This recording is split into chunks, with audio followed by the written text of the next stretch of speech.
All right, I have some questions, and we will start with Miša, so you're the closest to me right now. So, a question for you. What are some most common misconceptions about digital marketing that you encounter in this stage, in the age of an AI and all of these tools coming out? What are the most important things that people get wrong, in your opinion? So, in my opinion, I think that what Sara and I spoke about in presentation is setting those foundations. And especially now with the AI, like we're trying to do everything faster, we're trying to do everything with less resources. And in that period, again, we skip that step zero. So I am up for using AI whenever we can. So we can build a super nice, presentation or MVP or anything that can save us time that we can put into strategic work. But that doesn't mean that we should again skip that most important part, because it doesn't really matter. I agree that the AI will be better and better and better and better. But again, I do strongly believe that there is some type of understanding that can only come from like people-to-people interaction. For example, Simon and I had a chance to work together on the Trustly project and speaking with their team, and it was like 2 to 3 person from our team and 2 to 3 person from their team, and one person is more design oriented, and then there's somebody from marketing, and there's somebody from the technical aspect. So you really have to go and understand those people and understand what are their needs, what are their problems that you're solving. And I don't think that AI is ready to do that now, and to be found, I don't think that AI will be able to do that anytime soon. Because again, yes, we are in B2B marketplace, we're working with companies, but if you just think about it, like we're working with a person on the other end, we have to understand their needs. We have to understand why it was important for Filip and the 21 shares team to go live in those 6 weeks. And like an AI will never be able to do that. And whenever somebody says like, hey, AI will take our jobs, again, you are going to be working with a person, and anybody who's a designer or a developer and who has encountered like 6 rounds of client feedback will understand that that has to come from person. So in my mind, the biggest misconception is AI will change everything. No, it will speed up a lot of things, but we need to understand what are the things that we still need to be doing as an expert, as persons, and as somebody who's going to be working with a person on the other end.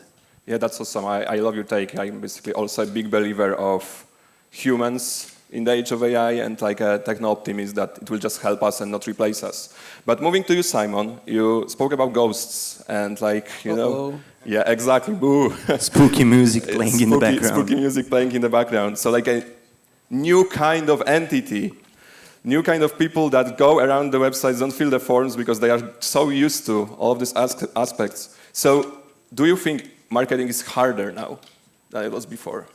Yeah, I think it's been changing quite radically. I mean, we can ask the audience, how many of you tried to dodge putting in your real details in forms? It's pretty, almost like half. So yeah. There's a lot of ghosts here, not to mention the ninjas that you cannot see. Oh, yeah. So yeah, marketing is getting tougher and tougher, but at the same time, it's becoming much easier with the rapid evolution of technology. I'm not sure if I agree with everything that Miša said. Okay. In terms of that AI is going to take our jobs or not. I think it's going to make those that actually leverage these kind of tools are going to have a much easier ability to perform their jobs. But at a certain point, the entry-level jobs are going to disappear sooner or later. In marketing, I saw something, because it's pretty similar. I've been in the Web3 space also, and crypto sometimes look very sexy on the outside, but actually what's the substance?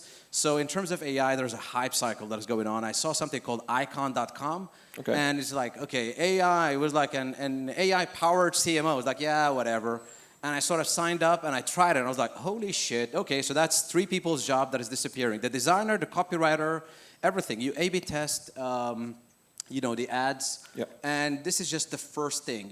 We're still at the beginning of the cycle. We're still Netscape, Alta Yep. Vista. Most of the things that we're sort of using right now kind of probably disappear.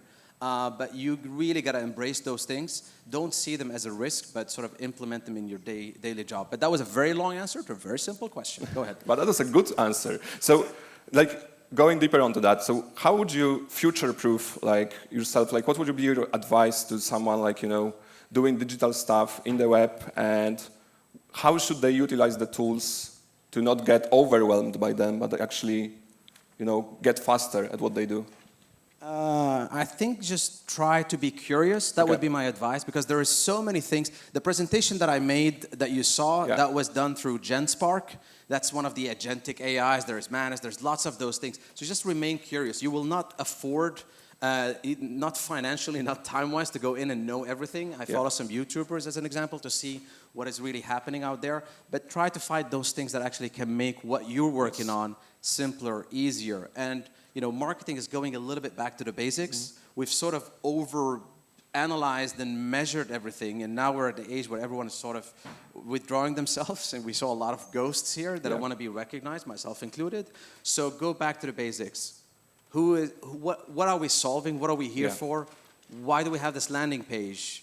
What questions would this buyer, am I talking to a CFO, CEO, CMO, whatever that is, and answer those questions rather than try to do everything all at once, all the time. Yeah. It's not going to work. Back to basics, that's my advice, and be curious. Yeah, and actually AI is awesome for doing this process of going back to basics, because it's very good for research. So asking those questions and getting the answers.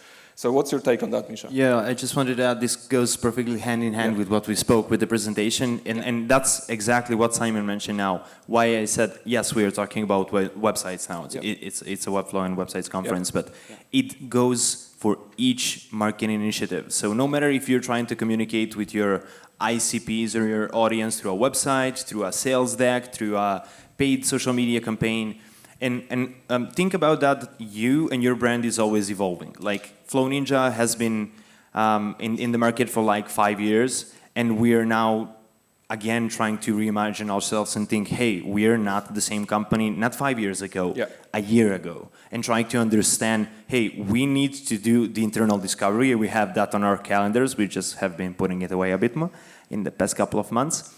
But yeah, we're going to do that. We are not planning to rebuild the whole website and then just do the discovery. Hey, we want to understand, are we communicating with our audience the proper stuff that they need? Are we addressing their pain points? Do we understand their audience? We're going to let Filip in as well shortly. You all have valid. I agree with almost everything, so all good. All good. So we're going to let me add one final thing, and then it's Filip's time to shine. But let me mention the project that Miša just mentioned before. So we launched this tremendous website, 30 markets, 16 languages. Yep. And the Webflow, there's not a lot of people from Webflow here. No, if they forgot about the community. No, jokes aside.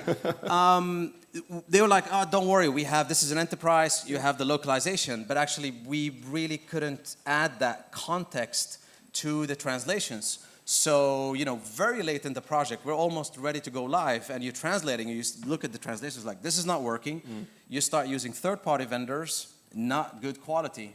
And you sort of needed to go back to the basics. You did the manual work. You did sort of, things with Google Translate, or sort of proofreading with ChatGPT or whatever. So because AI is super hyped doesn't mean that it actually solves the problem. That's my point. What do you think, Filip? Yes, and I can jump on that actually, because what you just mentioned with the translation, we had exactly this issue.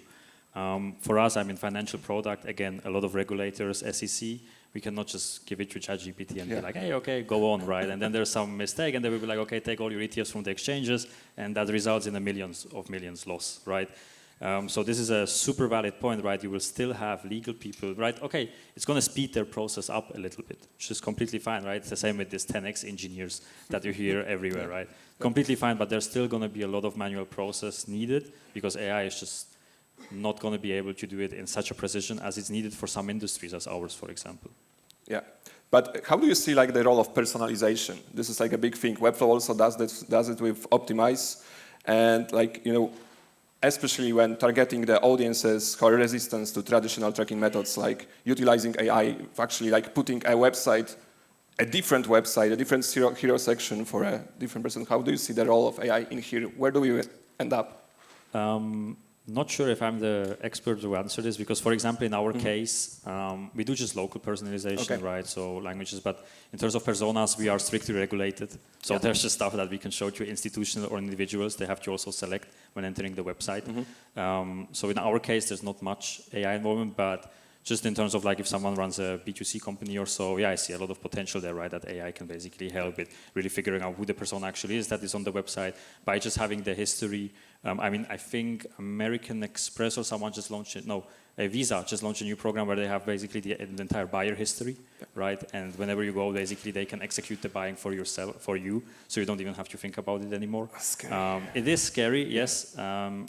That's also the power of AI, though, Yes. right? In terms of personalization. Yeah. I don't know how it's going to translate exactly to marketing or Webflow or website in general, but there is a huge upwards potential in that, 100%. So Simon, we will have like websites in like 5 years, or it will be just text, or like, you know, something you talk with?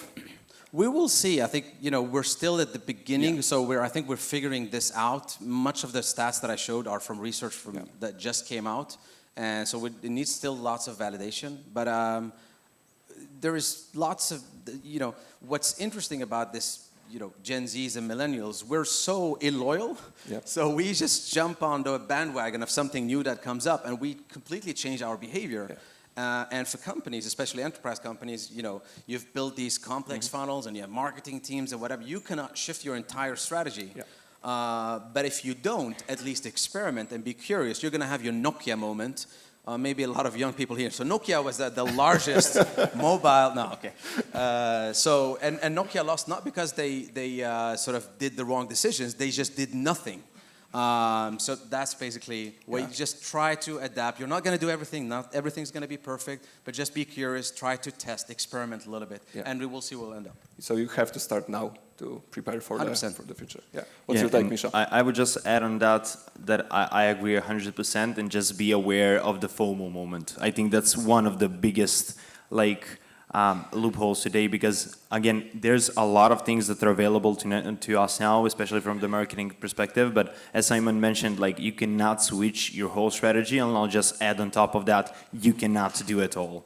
Like, just because there are so many different tools to do this type of personalization, that type of personalization, this type of user identification, etc., that doesn't mean that you should do all of that, because again, then you're just going to be spreading thin. Because if we talk realistically, like from the marketing perspective, you're always working inside of budget, inside of human resources. So just think about, hey, I'm going to be testing, but again, testing a specific thing at a time, because if you test 10 different things, how will you ever work? Like, did the first, the second, or the seventh thing actually work, what I was trying to achieve? Is anyone familiar with Babygate? So, okay, let me tell you a fun story. So, a couple of years ago, this is an old story in the US, there's a company called Target, and they have amazing personalization. That much that they could predict that one of their customers were pregnant, and they send sort of marketing, like, congratulations, here are some products you should buy. And the dad got really angry and sort of like sued them. Apparently, they were right, because based on the daughter's behavior, she was actually pregnant. She was searching certain products, etc. No way. So that became a huge sort of controversy in the US. Now, fast forward to where we are today. We collect so much information about users. So we really can, I think, you know, companies like Amazon do this very well. ASOS measure everything. You know, if you buy fashion online, they measure their models. So if a model, you know, okay, let's put this product on a blondie instead, maybe it sells better, and they measure everything. Everything is KPI driven. Now, these tools and these personalization metrics were available just to the biggest companies usually, because it's quite pricey. What is happening now is that the price of this is coming really down, and it's just becoming native. You can plug it into your Webflow, you can start testing these things, but just, again, try to bring it down. Don't do something over complex. Just try to solve some of your problems with the help of technology. Filip, what's your take? I agree with the Target one, because being in the US, I can confirm that my wife loves Target. So we're at least once in 2 weeks we are there. So the personalization works 100%. Overall, again, for us, it's a bit difficult, right? Also in financial industry. So I can go more into like how we could leverage financial data and so on. But overall, in terms of like websites, there's not much room for it in our case. So. All right. So thank you for that warm up. That was awesome. So give a round of applause for the guys. And now it's your time to shine. So whenever you are ready with a question, raise your hand. And we have a first question here. So if you could get the microphone to Julian? First row here, yeah. Is it Julian? I'm Yes. single, Julian. Yes. Thank you for your question. And he's married as well. Well, for Simon, no, I'm kidding. I actually have a practical question for you, Miša. So I worked in agency, and we had that process of making an information architecture and then making the wireframe, the same sort of thing. Now, that is good for all of the reasons that you said, but there's one thing about it that's just horrible, and that is this. Now you're in the development phase, and the client goes, oh, well, why don't we go and now move this over here? So they kind of backtrack into that IA phase, and that, like, pissed me off to no extent. How do you stop that from happening? You want a real answer or a PR answer? Both. We don't. That's the real answer. No, all jokes aside, like, yes, that's a real problem. And we are first to attend that no matter how much you create a strategy around it and structure, there's always going to be changes. But again, what we do at that point is come back again to the basics, and that's ask questions. If a client goes, hey, I want to change this testimonial section and move it here and do this, and you just ask your client why.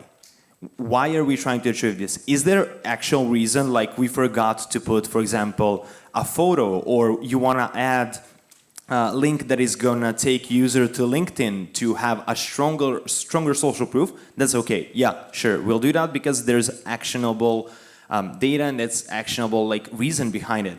But if it's just, hey, I woke up today and I have been looking at this testimonial section for like 6 months and today I don't like it, then I think with asking questions why and then just helping the client understand that there's not a real reason that they want to change something, it's just for them, and then again taking them back to, hey, we're not designing this for yourself, we're designing this for your clients and your users in mind.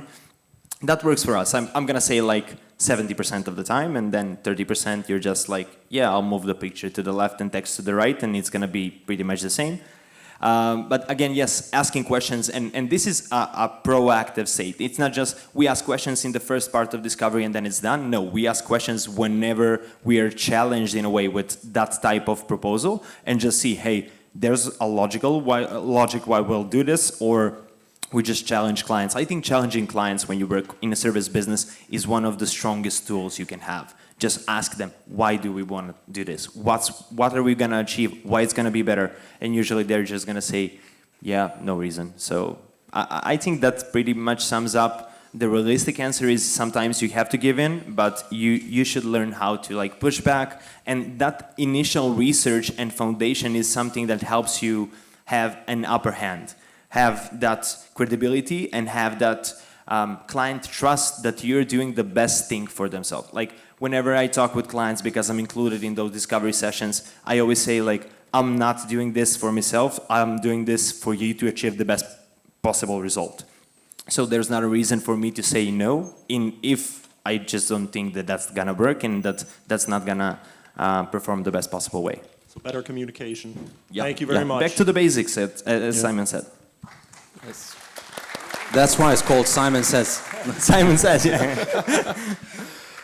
All right, do we have Simon says more questions. Yes, more questions. Oh, we have a question here. Yeah. Hi, I'm Anna, and I'm a designer at Edgar Allan. So basically, I suck at marketing. It's black magic for me. But now, as we are talking about AI, I feel I can have a better grasp on it.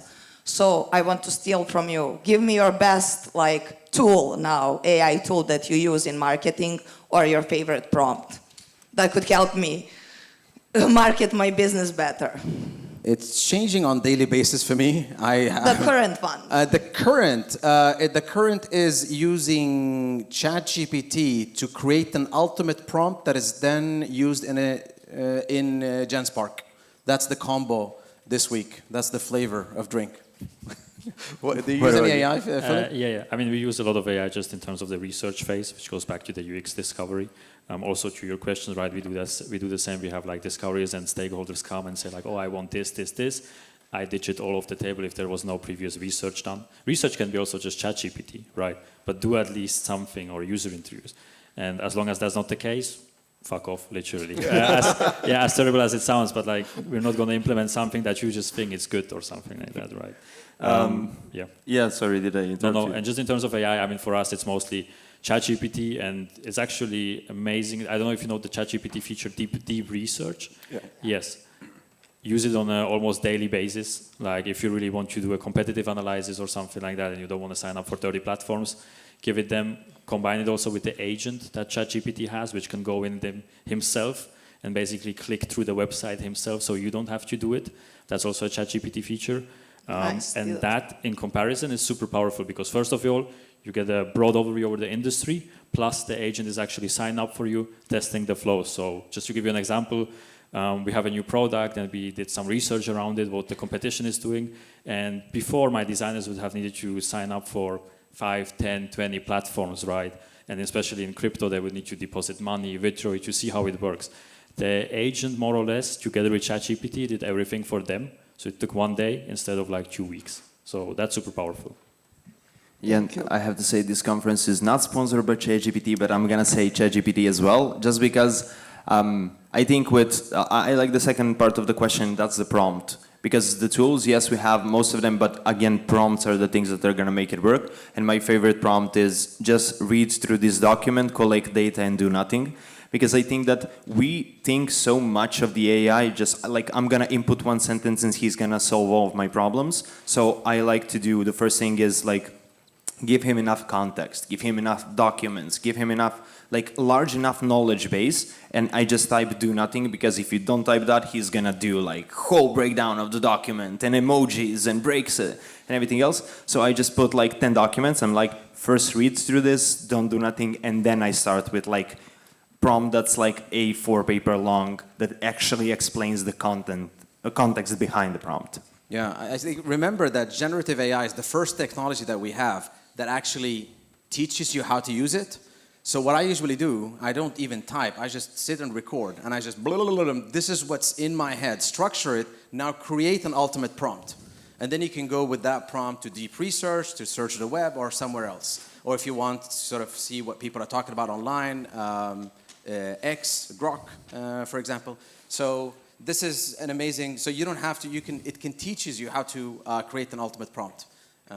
Yeah, I actually agree with that as well. So what I usually do, sometimes I write my prompt in the most shittiest version. So I write it in English, then some sentences I add in German, some even in Slovakian, and then I basically tell just ChatGPT, okay, create my ideal prompt for it, so I have the best possible output, and that prompt then I really use to do the actual research. Oh man, the GPT loves you with those prompts. And you can also use the tool that FlowNinja just published for Yes, we analyzing have an website. AI tool for websites where you do Yeah. scans. Yeah. They are sponsors. No, I was expecting Misha's answers to be that, but But the job at marketing. no salary increase. we are still so using ChatGPT. Yeah. Awesome. Thank Paid you. version, big difference. The Yep. paid Yeah, version, yeah, I'm not using the the free paid version too. Yeah. Worth Good. every cent. Yes. All right. Any more questions? We have a question here. Ladies And first. everywhere. No, okay. Yeah, and everywhere. Hello, I'm Nemanja, a web developer. I would like to ask you, well, any of you who want to answer, okay, we all use ChatGPT nowadays, and we search most of the things and questions through ChatGPT, and we used to use Google for that. And my question, how you make sure that you're discoverable by AI or ChatGPT? Like, what actions you take to be sure that if I want to find like web development services or like a person who will build that, like that ChatGPT will offer me your services.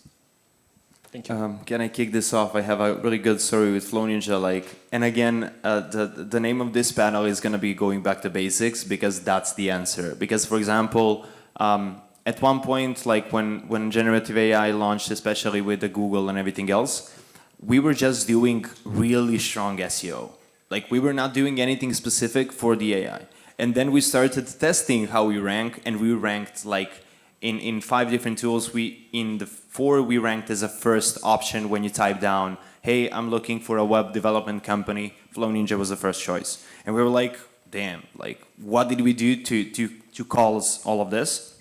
And then we just looked in and we were like, yeah, we're doing good SEO. We're not doing AI blogs. We're doing really good insights. We have enough backlinks, etc., etc. So I would say go back to basics and be sure that your SEO is good, because it's again that AI searching the web and that you're mentioned in enough places.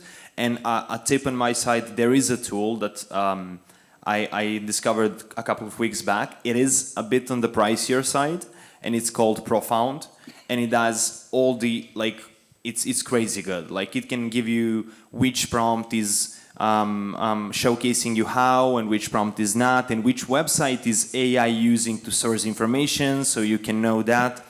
It's a bit on a pricier side, but again, if there are in the audience people who are doing SEO and can do this for their clients, it's worth it. But I'm gonna say two solutions. First, there are some amazing tools that can help you analyze and see how AI is positioning you. But before that, just focus on good SEO. That's always the base of everything.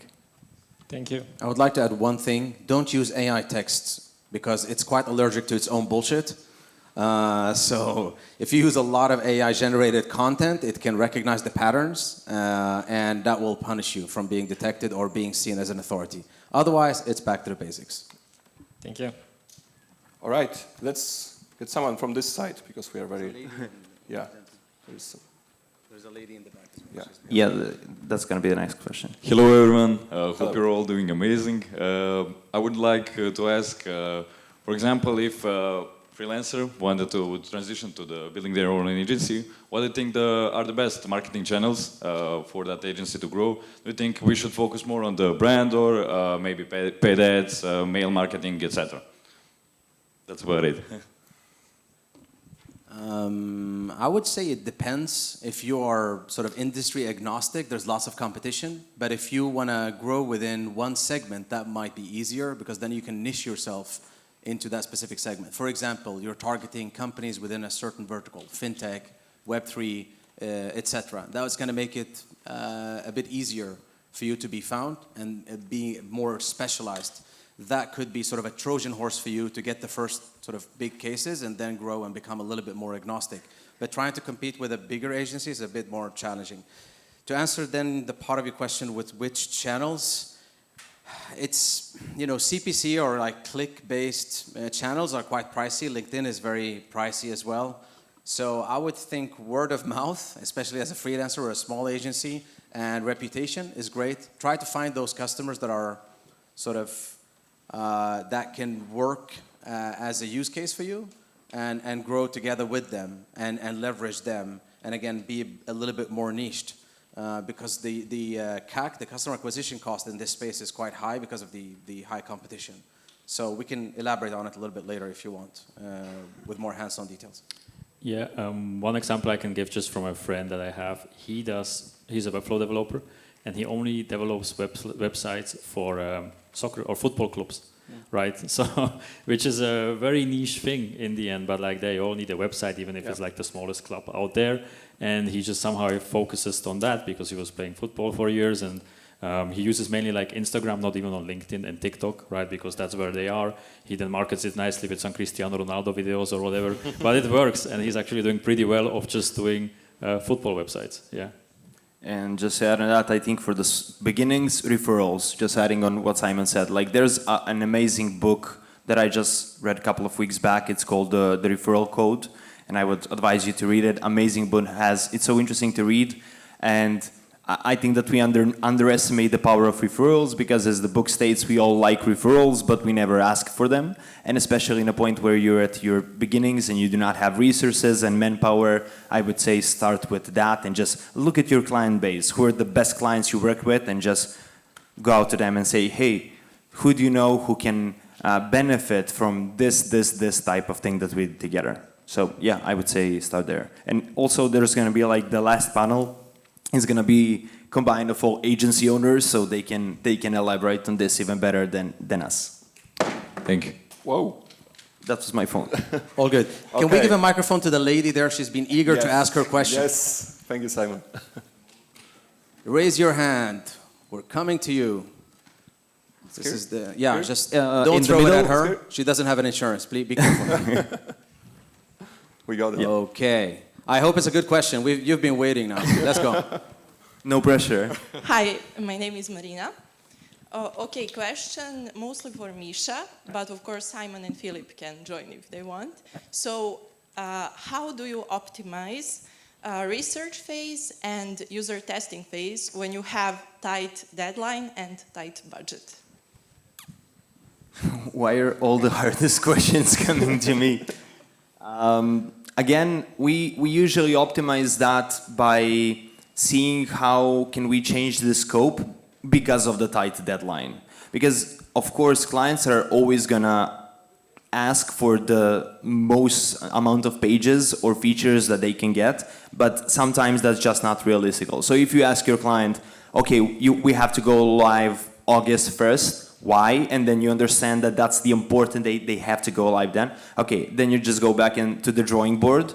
And after all the questions and the discovery, like I remember Sarah and I worked together on a couple of discoveries where we had websites that were originally, I don't know, like 70, 80 pages. And together we created a website that's like 20 pages that communicates everything much better. So more does not mean better. So usually there's always a slight chance, not a slight, a chance that you can talk with the client and just understand, hey, these pages are not important. Let's launch with this and we can do that in that specific date. And let's leave those pages and let's work on them after. And that also gives you a very good option to upsell your client and keep them for a longer period of time on a retainer. But again, everything comes from understanding their need, why they're asking for something, why date, why those specific number of pages or features, because in like 70% of the time, they are not as important as they are initially presented to you. Okay, thank you. It was a good question, I have to say. Filip, you're German, you're structured, tell us. Yeah, thank you. No, but I mean, I face that problem quite a lot inside the company. Whenever there is a new product or something, everyone expects huge research studies, and it's just not possible in like time phase of a sprint or 2 sprints or something. So what we really try to focus on is really scoping it down to really what is the MVP, what is the most important, and then also trying to figure out what is actually the right discovery to do for this feature. Because if you go online, you see all these double diamond processes, and you should follow this rule, you should do a user journey, you should do user personas. It doesn't make always sense to do all these kind of things. Sometimes it's enough to talk to 5 people. Like you can do that in 2 to 3 days, right? That's totally enough. So you don't need to do every research method out there, because oftentimes I get stuff presented which is then completely irrelevant in a way, right? Or which is like an edge case. So I would say really scope it down to what is the MVP, freeze that. So don't go like there's no way you move around that basically, and then just break it down to what are the 2 research methods that you want to use, and then do them and skip the rest. And later on you can still iterate. Thank Awesome. you. All right, we have time for last question. So it better a very good one. And there's a person here. Yep. Yeah. It's coming right behind you. Yeah. Hi everyone, my name is Miša and I represent Elvion agency as the content operations director. And I had a question for Miša, unfortunately, I'm sorry. So I know you talked about discovery and all of that stuff. So now with AI mode being launched by Google, a lot of clients probably come to you and they're scared because like Gen Z, as Simon said, a lot of Gen Zs, we just want results right now. And the queries are becoming longer, where in the beginning people used to use ChatGPT for that, but now Google has launched AI mode, which is practically the same thing. How would you leverage that, and how would you assure your clients that, hey, even though we do Webflow websites, we can guarantee that you will be visible or something like that? You know what I mean?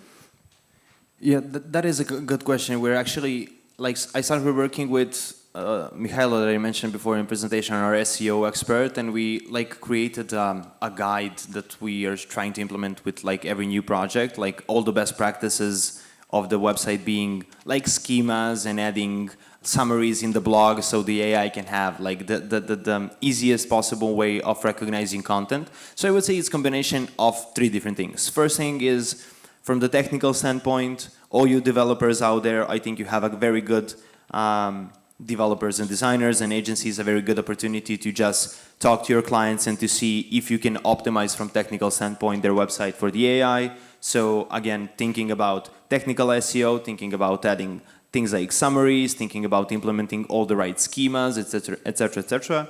Then from the content standpoint, thinking about, hey, first of all, as Simon mentioned earlier, don't do AI content, provide valuable content, because that content is going to be cited much more. And then the third thing, of course, is experiment. Like, the most important thing is, if you ever speak to an agency owner nowadays who's going to tell you, hey, I can guarantee you that you're going to rank on ChatGPT or Perplexity or anywhere else, I would run and swear at him. Because nowadays, I really believe that nobody has like the full grasp on that. Like, even with the SEO has been like in the game for 30 years. And still we're kind of, for some things we know this is good, but we're still not 100% sure. And imagine with the AI. So experiment, try out tools like, I mentioned Profound is a very expensive tool. There's also a very cheap tool that SEMrush launched for the AI analytics. It's like $99 a month. We tested it. It's okay, nothing specific, but nothing too special. But for that amount of money, you cannot expect much. But try it out, see how it works. And then what I like doing the most, I test the ChatGPT. I go into ChatGPT and I act as a client and I say, hey, I'm looking for a Webflow agency that does design and this and this. And I try different prompts, and then I just mark, hey, we are ranking here good, and here bad, and here good, and then we try to implement that, create new pages on the website that will address that prompt a bit more. So I hope this was a helpful answer. Yeah, thank you. Nice. Do you want to add anything to that? Okay. Lunchtime. Lunchtime, exactly. Thank you, Simon. So give it up for our amazing speakers and the panel discussion. Thank you, guys.